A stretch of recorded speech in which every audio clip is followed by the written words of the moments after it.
इस कार्यक्रम के निवेदक हैं बाल ब्रह्मचारिणी जयू दीदी, पूनम दीदी, श्री कुंथु सागर विद्या शोध संस्थान आलते, श्री क्षेत्र कुंथुगिरी तीर्थ हाथ कडंगली, जिला कोल्हापुर, महाराष्ट्र।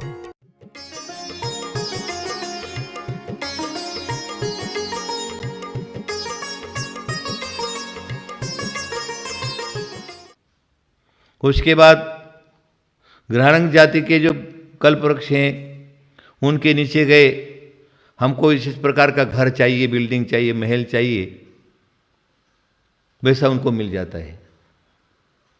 वस्त्रांग जाति के जो कल्प वृक्ष हैं उनके नीचे गए, पहनने के लिए इस प्रकार के कपड़े चाहिए, कपड़े मिल जाते। भूषणांग जाति के जो देव हैं, कल्प वृक्ष हैं, उनके नीचे गए, इस प्रकार के हमें हार, मुकुट, कुंडल, केयूर आदि हमको चाहिए, मुकुट चाहिए, उनको उस प्रकार का प्राप्त हो जाता है। इस प्रकार 10 प्रकार के कल्प वृक्ष हैं और 10 प्रकार के कल्प वृक्षों से सब कुछ प्राप्त कर लेते। और 3 पल्ली की आयु, 2 पल्ली की आयु और 1 पल्ली की आयु, ये पल्लियों का प्रमाण भी बहुत सारा लंबा चौड़ा है, यहाँ समझाने की मैं कोशिश नहीं करूँगा। तो क्या है, जो सद्ग्रस्त बन गया है, इस प्रकार का सद्ग्रस्त है, वो अपना भोगोपभोग पदार्थों को भोगता तो है, लेकिन वो छोड़ने का भी उसको ध्यान रहता है। अति आसक्ति नहीं रहती, मेरा मेरा मेरा नहीं करता। जो कुछ है पूर्व पुण्य से मिला है, ये मेरा नहीं है, इसलिए मिल गया तो इसका सदुपयोग करना चाहिए।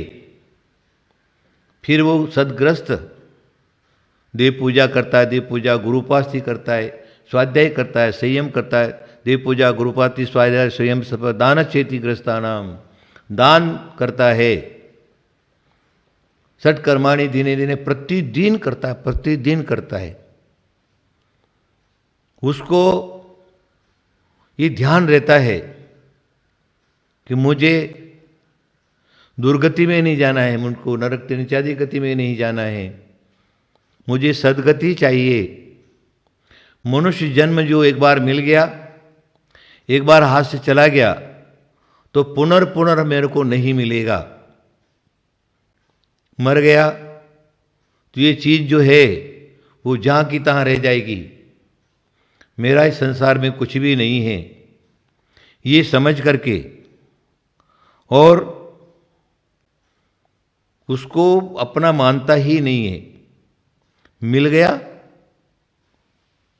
तो उसको दे देता है, अपने पास नहीं रखता है। देखिए, अगर पूर्व पुण्य हुआ तो जितना देंगे उतना ही नया मिलेगा। आप कुआं देखेंगे, अगर कुएं में से पानी तुमने नहीं निकाला तो कुएं का पानी सड़ जाएगा, बूंदाबांदी हो जाएगा, उसमें काई आ जाएगी, कीड़े पड़ जाएंगे, वो पानी पीने के योग्य नहीं रहेगा। लेकिन तुमने उसके अंदर से पानी निकाला तो जितना पानी निकालोगे उतना उतना नया पानी उसके अंदर आएगा। नया पानी आएगा, मीठा आएगा, मधुर आएगा, लोग पिएंगे तो उनकी प्यास जाएगी। उसी तरह जो भी चीज़ हमारे पास है, पूर्व पुण्य से अगर हमको प्राप्त हुई है, देखिए, पाप कमाने से संपत्ति नहीं मिलती, ये बहुत जगह देखा जाता है। पाप करता है तो भी संपत्ति मिल रही है, लेकिन वो पाप करने से नहीं मिल रही, मिल रहा है उसको पूर्व पुण्य से। उस प्रकार का उसने धंधा किया है, लेकिन पूर्व पुण्य से उसको मिला है, पाप करने से नहीं। पाप कर रहा है वर्तमान में, उसका भोग तो अब उसको आगे भोगना है ना। तो वर्तमान में स्टॉक हो गया, लेकिन पहले जो किया है वो अभी मिल रहा है। तो क्या है कि जो सद्ग्रस्त है उसको धर्म ध्यान का पूरा ध्यान रहता है कि मैं कौन हूँ, कहाँ से आया हूँ, मुझे क्या करना है और ये जन्म मेरा सार्थक कैसे हो। इसलिए घर बार कुटुंब परिवार किसी से में भी वो आसक्ति नहीं रखता। और मैं कौन से स्थान पर हूँ, वो ये सोचता है कि मुझे ये मनुष्य पर्याय तो मिला है, लेकिन ये मनुष्य पर्याय सार्थक कैसे हो। किंचित कहीं पर गुरु चरणों में पहुंच जाता है तो गुरु का प्रवचन भी वो सुनता है और गुरु उसको कहते हैं कि अरे तेरे को अगर सुख की प्राप्ति करना है तो घर बार कुटुंब परिवार सारा का सारा छोड़ दे और दीक्षा ले ले। लेकिन वो चारित्र मोहनी कर्म का उदय इस प्रकार का रहता है तो इससे क्या होता है, उसको चारित्र धारण करने के भाव नहीं होते, आगे नहीं बढ़ पाता, क्योंकि कर्म का उदय है। एक दिन मैं कर्म के विषय में भी आपको समझाऊंगा कर्म क्या चीज है। तो चारित्र मोहनी कर्म का जब उदय है, चारित्र मोहनी कर्म का बंद कब होता है, किसी भव में या वर्तमान में कोई चारित्रधारी है या कोई दीक्षा वगैरह लेना चाहता है, संयम लेना चाहता है, उसमें अगर हम बाधक बनते हैं, उसको नहीं होने देते, इस प्रकार का हम जो है ना उसके विषय में कुविचार करते, निंदा ग्रह करते, या चारित्रधारी है तो उसको चारित्र से च्युत कर देते, इस प्रकार की परिस्थिति अगर होती है तो आचार्य कहते हैं उसको चारित्र मोहनी कर्म का बंद हो जाता है। बंद पड़ गया तो आगे जाकर के वो वापस उदय में आता है। तो ऐसा जीव कोई जो है जिसको चारित्र मोहनी का बंद पड़ा हुआ उदय में आया हुआ है, तो मुनि महाराज का उपदेश सुनने पर भी वो दिमाग में नहीं लेता, धारण नहीं कर पाता।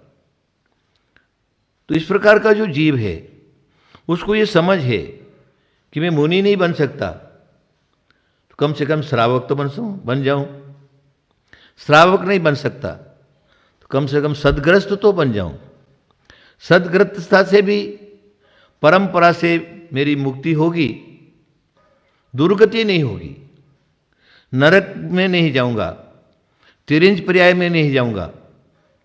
और मनुष्य पर्याय में आने के बाद भी इस प्रकार की मनुष्य पर्याय मुझे प्राप्त होगी जो ब्राह्मण क्षत्रिय वैश्य ये उत्तम जातियां हैं, ये उत्तम जातियों में मेरा जन्म हो और वहाँ पर भी मेरा जन्म हो तो जैन धर्म प्राप्त हो, गुरु की शरण प्राप्त हो, गुरु का प्रवचन उपदेश मुझको प्राप्त हो, इस प्रकार की उसकी भावना रहती है। तो फिर वो क्या करता है, दान करता है, अपने पास रखता नहीं। जो दान और पूजा करने वाला व्यक्ति है, षट कर्म जो पालन करता है, उसको हमारे जैनाचार्यों ने सदग्रस्त नाम दिया है। हमारा सिर्फ सबको क्या कहना है कि संसार में तो आप है ही, संसार के पदार्थ से आपको पूर्व पुण्य से प्राप्त भी हुआ है। अगर तुम उसका सदुपयोग नहीं करोगे तो तुम्हारी दुर्गति कोई नहीं बचा सकता। तुम्हारे माथे पर आया हुआ जो पाप है उससे कोई नहीं बचा सकता। वर्तमान की स्थिति इसी प्रकार की है। मैं अपने प्रत्येक प्रवचन में ये बात कहता हूँ। अभी 1.5 साल 2 साल से लोगों के ऊपर एक आपत्ति आई हुई है, मारी रोग कोरोना वायरस रोग हावी हो रहा है, 2 लहर निकल गई है, तीसरी आने का धोखा है और चारों तरफ से हाहाकार मचा हुआ है, मर गए बचाओ। अब आप ये सोचिए तुमको कौन बचा सकता है। संसार के अंदर तुमको कोई बचाने वाला नहीं। तुम्हारे सिर पर मौत आ गई है, कोई तुमको बचा नहीं सकता। अगर तुमने पूर्व में दान पुण्य अच्छा कार्य किया है, तो वो आड़ आ सकता है, वो तुमको बचा सकता है। तुमने किसको जीवन दान दिया है, तुमको भी जीवन दान मिल जाएगा। तुमने किसको रोटी खाने को दी है, तुमको भी रोटी खाने को मिल जाएगी। तुमने अगर एक लोटा पानी का किसको पिलाया है, तुमको भी लोटा पानी, 2 लोटा पानी, बावड़ी भर करके पानी मिल जाएगा। लेकिन अगर तुमने अपने जीवन में कुछ नहीं किया है ना, और रात दिन उसके पर सांप बन करके कुंडली मार करके बैठे हैं, न खाऊंगा और न खाने दूंगा, इस प्रकार की परिस्थिति वाला जो जीव है उसको कौन बचा सकता है? न राष्ट्रपति, न प्रधानमंत्री, न कोई नेता, न मुख्यमंत्री, और न कोई डॉक्टर आदि आदि भी कोई नहीं बचा सकता। क्यों? कि तुम्हारे जीवन में तुमने ऐसा कोई कार्य ही नहीं किया और मनुष्य भाव में आ गए। मिल गया, संपत्ति मिल गया, धन दौलत मिल गई, सारा का सारा मिल गया, लेकिन अब उसका जो है उसका भी सदुपयोग नहीं करके पाप कार्यों में लगे हुए हैं, सप्त व्यसनों में लगे हुए हैं, मांस खा रहे, शराब पी रहे, वेश्या सेवन कर रहे, इस प्रकार का जो घोर पाप जिसको कहते हैं, तुम अपने जीवन में घोर पाप कर रहे हो, तो वहां से तुमको बचाने वाला कोई नहीं है। और यहां पर तुम कितने भी हाथ पांव मारो, अगर तुम्हारे सिर पर मौत आ गई है, तुमको कोई नहीं बचा सकता। अगर वर्तमान में तुम बचना चाहते हो, तो मेरा सिर्फ इतना ही कहना है कि तुम क्या करो, अपने जीवन में खूब दान करो, खूब दान करो।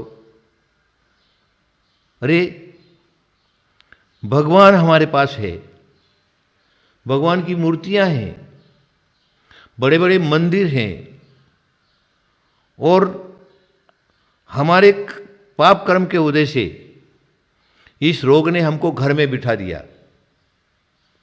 आज सबसे पहले भगवान के द्वार बंद हो गए।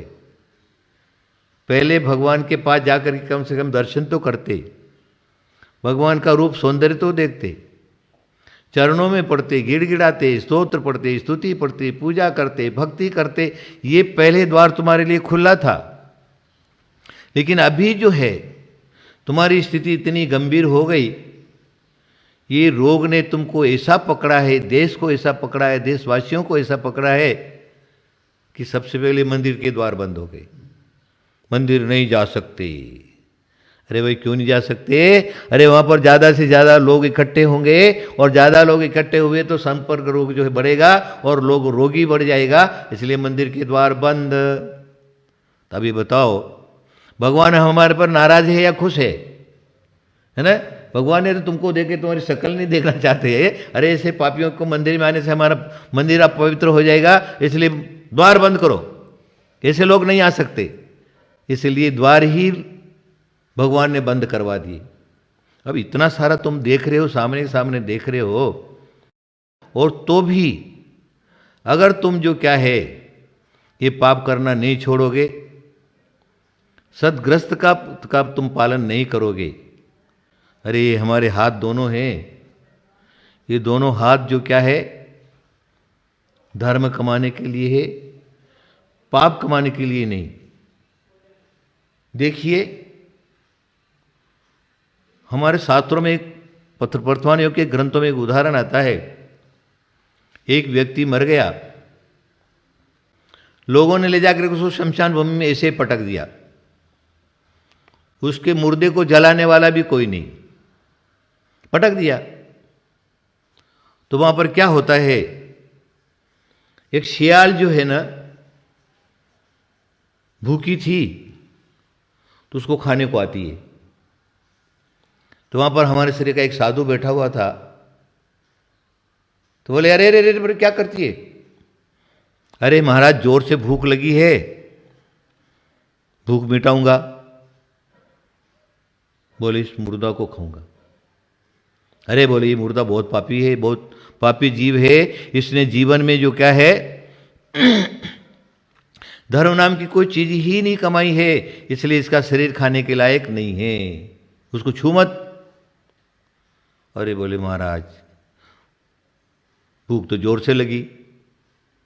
बोले अच्छा कुछ मत करो, एक काम करो, थोड़ा सा सिर का हिस्सा खाने दो, सिर का हिस्सा। अरे बोले नहीं, इसने कभी भी भगवान के द्वार पर जाकर के, गुरु के द्वार पर जाकर के अपना सिर नहीं झुकाया है, अहंकार से ऊपर उठा के, इसलिए उसका सिर खाना योग्य नहीं है। बोले कान खाने दो। बोले इसने भगवान का नाम ही नहीं सुना। बोले आँख खाने दो। अरे बोले इसने बोले कभी भगवान के दर्शन ही नहीं किए। अरे मुंह की जीभ थोड़ा खाने दो, कभी प्रभु नाम स्मरण नहीं किया, वो खाने लायक नहीं है। अच्छा महाराज तो फिर तो भूख कैसे मिटेगी मेरी? तो बोले इसके हाथ खाने दो थोड़ा। अरे बोले ये हाथ पा करके उसने अपने जीवन में सिर्फ हाथों से जो क्या है अन्याय, अनीति और घोर हिंसा की है, इसलिए इसके हाथ खाने लायक भी नहीं है। बोले महाराज ठीक है, फिर पाँव खाने दो। अरे पाँव कैसे खाने दूंगा तेरे को? बोले इसने जो क्या है, ये पाँव जो है वो तीर्थ यात्रा की वंदना करने के लिए पाप, लेकिन ये कभी तीर्थ यात्रा नहीं गया। इसके हाथ जो है, हाथ पाए ऊपर करने का हाथ, दूसरों को देने के लिए हाथ होता है, गरीबों की सेवा करने के लिए होता है, याति होता है। इसने ये सब नहीं किया है, इसलिए उसका शरीर खाने के योग्य नहीं है। आप समझ गए होंगे। मेरा टाइम पूरा हो रहा है, आप लोग क्या करिए, इतना ही कहना है कि हमें ग्रस्त धर्म में जो होने वाला पाप है उसे बचना है और सदग्रस्त का पालन करना है, जिसमें आप देव पूजा, गुरुपास्ति, स्वाध्याय, संयम, दान, चेती, ग्रस्तानाम जो दिया लिखा हुआ है आचार्यों ने, सत्कर्म का जिसमें अच्छा पालन हो। जिनेंद्र भगवान का पूजा करे, जिनेंद्र भगवान की भक्ति करे। उसके बाद जो क्या है, मंदिर में जाए, गुरु द्वार पर आ गए तो उनको दान देवे, भिक्षा देवे उनको, और जो क्या है अपना मनुष्य जन्म सार्थक करे, अपना गृहस्थ धर्म सार्थक करे, तो हमारा कल्याण है। कल्याण का दूसरा रास्ता नहीं है। संसारी जीवों, आप अपने कल्याण का मार्ग सोचिए, समझिए और मार्ग पकड़िए, आपका कल्याण होगा। ऐसा ही धर्मशास्त्रों में कहा है और गुरुजनों का जो उपदेश होता है उसमें भी ये बार बार कहा जाता है। इसलिए आप क्या करिए, सुन करके अपने कान पवित्र मत करिए और उसको अपने जीवन में उतारिए, आपका कल्याण होगा। महावीर भगवान की जय।